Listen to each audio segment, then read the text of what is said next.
दोस्तों, आजकल आप खबरों में सुन रहे होंगे कि बिहार के मुख्यमंत्री नीतीश कुमार बिहार के लिए और चंद्रबाबू नायडू टीडीपी के मुखिया वो आंध्र प्रदेश के लिए विशेष राज्य का दर्जा मांग रहे हैं। लेकिन बहुत सारे लोगों के मन में जिज्ञासा है कि आखिर ये विशेष राज्य का दर्जा है क्या चीज़। अगर विशेष राज्य का दर्जा मिल जाता है किसी राज्य को तो उसका फ़ायदा क्या है और कई सारे राज्य विशेष राज्य का दर्जा क्यों मांगते रहते हैं। तो इस वीडियो में हम आपको इसी सब के बारे में बताने वाले हैं। सबसे पहले आपको ये बता दें कि चूंकि लोकसभा चुनाव में बीजेपी को बहुमत नहीं मिल सका और बीजेपी दो लोगों के सहारे सरकार बनाने के लिए जो बहुमत का आंकड़ा चाहिए उसको क्रॉस कर रही है 272 का। उसमें से एक हैं बिहार के मुख्यमंत्री नीतीश कुमार और दूसरे हैं टीडीपी के मुखिया चंद्रबाबू नायडू। तो जाहिर सी बात है कि अगर इन दोनों को बीजेपी साथ में नहीं लाएगी तो बीजेपी सरकार नहीं बना सकती, यानी कह सकते हैं एनडीए सरकार नहीं बना सकती। अब ऐसी कंडीशन में अगर एनडीए को सरकार बनाना है तो इन दोनों को खुश करके चलना पड़ेगा, इन दोनों को साथ में रख के चलना पड़ेगा। लेकिन जब खबर यह है कि ये दोनों लोग अपने अपने राज्यों के लिए विशेष राज्य का दर्जा मांग रहे हैं तो जाहिर सी बात है कि बगैर विशेष राज्य का दर्जा दिए हुए इनको तो अपने साथ जोड़ा रखा नहीं जा सकता, इनको खुश नहीं किया जा सकता है।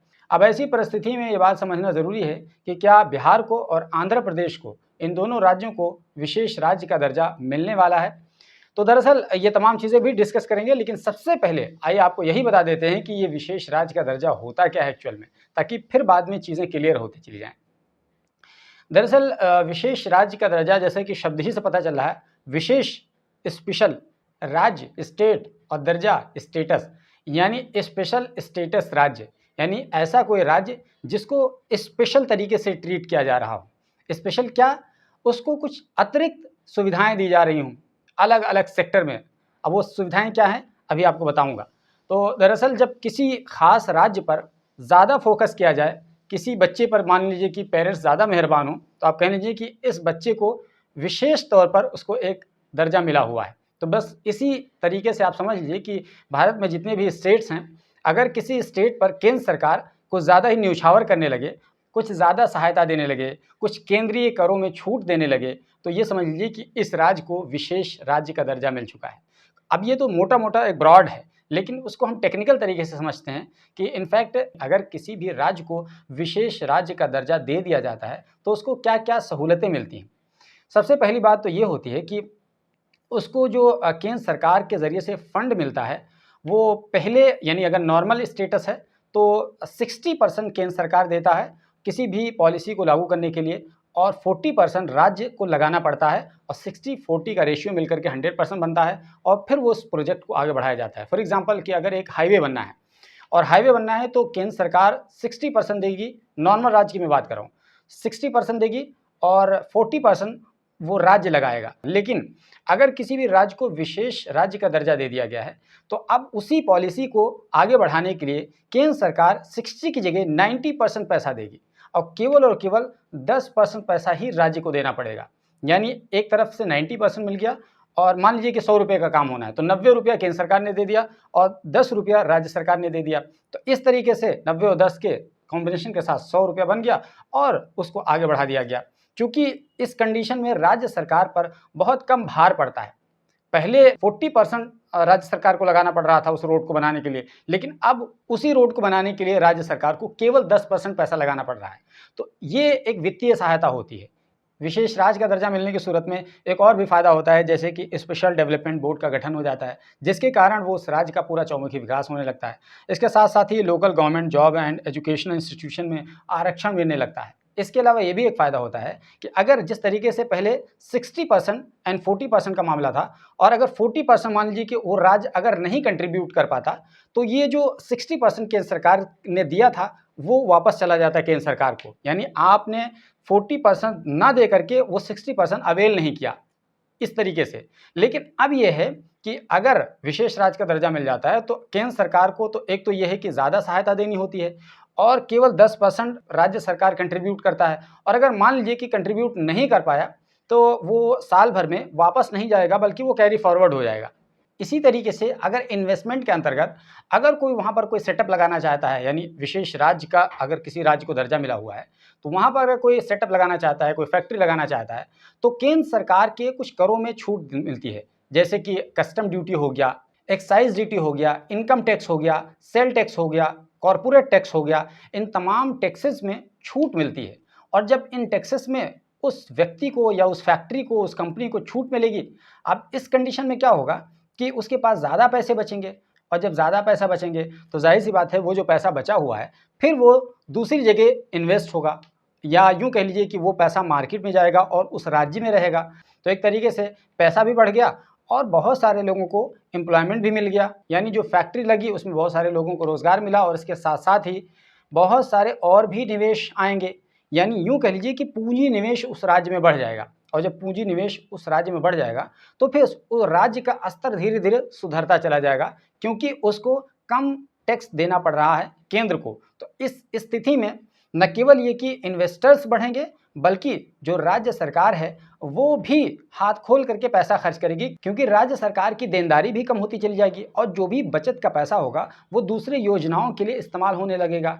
इस तरीके से धीरे धीरे वो राज्य तरक्की की ओर चढ़ता चला जाएगा, और इसके साथ साथ राज्य में इंफ्रास्ट्रक्चर यानी मूलभूत संरचनाओं से लेकर के दूसरे बिजनेस को ग्रो करने का मौका मिलेगा।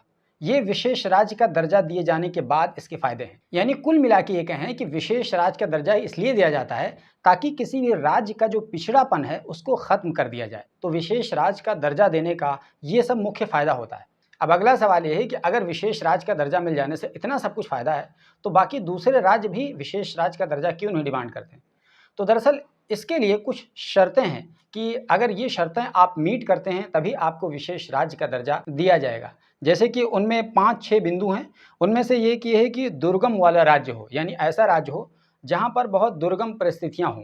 जैसे कि जो भी नॉर्थ ईस्ट के स्टेट्स हैं उनकी परिस्थितियाँ कमोबेश इसी तरीके की हैं। तो यही कारण है कि उन तमाम राज्यों को, यानी 8 स्टेट्स ऐसे हैं जो नॉर्थ ईस्ट के, उनको विशेष राज्य का दर्जा मिला हुआ है। तो दूसरी बात यह है कि राज्य के कई भाग अंतर्राष्ट्रीय सीमा से मिले हुए हों, तब विशेष राज्य का दर्जा मिलेगा। तीसरी शर्त यह है कि प्रति व्यक्ति आय उस राज्य की काफ़ी कम हो। जैसे कि बिहार की बात कर लें तो बिहार की प्रति व्यक्ति आय बहुत ज़्यादा कम है। इतना कम है कि अभी पिछले साल सोशियो इकोनॉमिक डाटा रिलीज़ हुआ था और उसमें बताया गया था कि बिहार की 2,76,00,000 फैमिली में से 34% फैमिली, यानी यूँ कह लीजिए कि 94 लाख फैमिली, उनका अगर इनकम देखेंगे तो 6,000 रुपये से भी कम है। यानी एक फैमिली की जो इनकम है, आप सोचिए कि 6,000 रुपये से भी मंथली कम है। यानी एक फैमिली में ऑलमोस्ट 5 लोग तो होते ही हैं।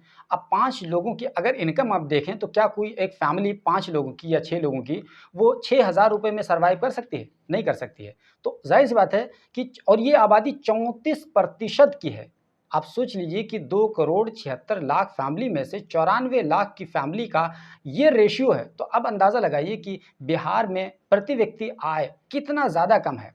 तो ये इस आधार पर भी विशेष राज्य का दर्जा दिया जाता है। चौथी कंडीशन क्या है? इंफ्रास्ट्रक्चर की कमी हो।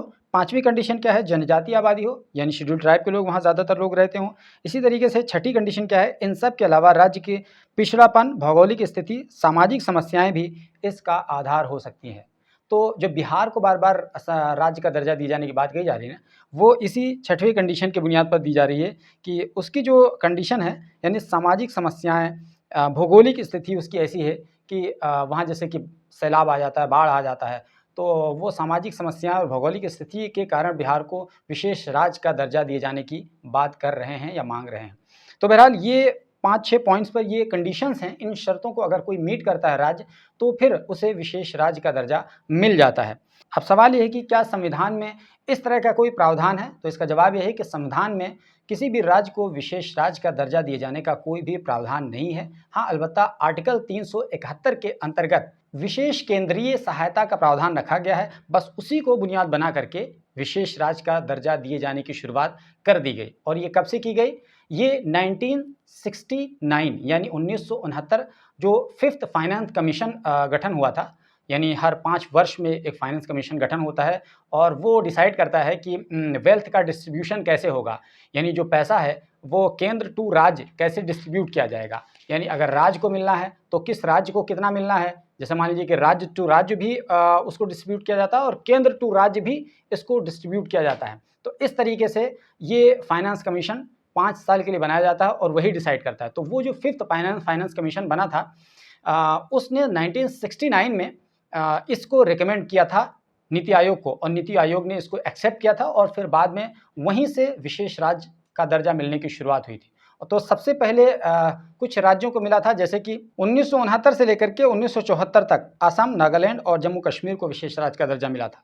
और अगले 5 वर्षीय वित्तीय योजना में उसमें 1974 से 1979 के बीच में हिमाचल प्रदेश, मेघालय, मणिपुर, सिक्किम और त्रिपुरा को विशेष राज्य का दर्जा मिला था।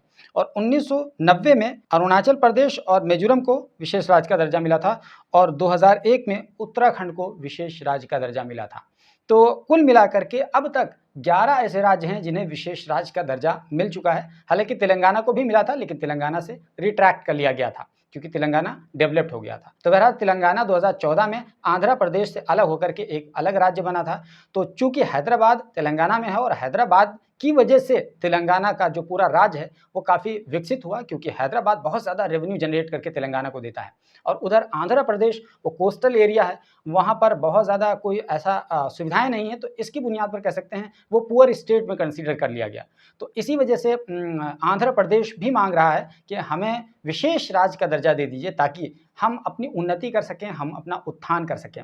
लेकिन अब यहाँ पर स्थिति ये है कि जो 14th फाइनेंस कमीशन बना था करीब 10 साल पहले, तो उसने इसको प्रावधान को बंद कर दिया है, यानी अब विशेष राज्य का दर्जा दिया जाना बंद कर दिया है। वरना तो हर राज्य उठेगा और कहेगा हमको इन कंडीशंस की बुनियाद पर, इन परिस्थितियों के आधार पर हमको विशेष राज्य का दर्जा दीजिए, वो दबाव बनाएंगे कि हमको विशेष राज्य का दर्जा दीजिए। लेकिन 14th फाइनेंस कमीशन ने कह दिया कि नहीं, अब विशेष राज्य का दर्जा नहीं दिया जाएगा, बल्कि कुछ विशेष पैकेज दिया जाएगा, कुछ फाइनेंस बढ़ा करके दिया जाएगा। जैसे कि पहले जो होता था वो केंद्र सरकार 32% देती थी पैसा, लेकिन अब वो 10% बढ़ा करके 42% कर दिया गया है। तो बस 14th पे कमीशन ने ये रिकमेंड किया था और इसी को माना गया। तो इस तरीके से 10% पैसा केवल बढ़ा दिया गया है, अब किसी को विशेष राज्य का दर्जा देना बंद कर दिया गया है। लेकिन अब सवाल ये है कि क्या नीतीश कुमार और चंद्रबाबू नायडू इन दोनों के प्रेशर की वजह से एक बार फिर से केंद्र की मोदी सरकार दोबारा से विशेष राज्य के दर्जा का दरवाज़ा खोल पाएगी और खोलेगी? ये अहम सवाल है। मुझे ऐसा लगता है कि शायद ऐसा नहीं होगा, क्योंकि इससे केंद्र पर बहुत ज़्यादा भार पड़ जाता है। राज्यों को तो फ़ायदा हो जाता है, लेकिन केंद्र की हुलिया टाइट हो जाती है। तो बहरहाल मुझे ऐसा लगता है कि ऐसा नहीं होगा, लेकिन सवाल ये है कि अगर नहीं होगा तो फिर बिहार के मुख्यमंत्री और चंद्रबाबू नायडू, जो कि वो भी मुख्यमंत्री बनने वाले हैं, तो इन दोनों का क्या होगा? कैसे एनडीए का हिस्सा बने रहेंगे, जब इसी आधार पर ही वो इसके साथ जुड़ रहे हैं? तो मुझे ऐसा लगता है कि प्रधानमंत्री मोदी इनको समझाएँगे, बुझाएँगे और कुछ ना कुछ इनको स्पेशल चीज़ देंगे ज़रूर, लेकिन मुझे लगता है कि विशेष राज्य का दर्जा नहीं देंगे। हालाँकि मैं व्यक्तिगत तौर पर अगर मैं कहूँ तो बिहार को एटलीस्ट विशेष राज्य का दर्जा मिलना चाहिए, लेकिन इस तौर पर नहीं मिलना चाहिए कि उसको हमेशा के लिए दे दिया जाए। हाँ, जब तक पिछड़ापन का शिकार है तब तक उसे 10 साल, 15 साल तक दिया जाना चाहिए। मान लीजिए पहले 10 साल कर दिए, लेकिन अगर 10 साल में सुधार नहीं हुआ, तो फिर आप 5 साल बढ़ा दीजिए। अभी भी नहीं सुधरी तो 5 साल और बढ़ा दिए। तो इस तरीके से मुझे लगता है कि 15 से 20-25 सालों में बिहार की कंडीशन ठीक हो जाएगी, सुधर जाएगी और फिर उसके बाद में ख़त्म कर दीजिए। अगर इस तरीके से विशेष राज्य का दर्जा बिहार को दिया जाए तो मैं समझता हूँ कि ये ठीक होगा। तो ओवरऑल ये मैं कहूँ कि विशेष राज्य का दर्जा दिया जाना ये पूरी तरीके से राजनीतिक गुणागणित पर निर्भर करता है। सवाल ये है कि क्या मिलेगा या नहीं मिलेगा, ये तो भविष्य के गर्भ में है, लेकिन अभी फ़िलहाल ऐसा महसूस नहीं हो रहा है कि विशेष राज्य का दर्जा इन दोनों राज्यों यानी बिहार और आंध्र प्रदेश को मिलने जा रहा है। बाकी इस पूरे विषय पर आपकी क्या राय है, कमेंट बॉक्स में ज़रूर बताइए। और हमारे चैनल पर अगर आप पहली बार आए हैं तो सब्सक्राइब कर लीजिए, बगल में घंटी का निशान बना होगा उसको दबाकर ऑल पे सेट कर लीजिए, ताकि जैसे ही वीडियो अपलोड हो फ़ौरन इसकी जानकारी आपको मिल जाए।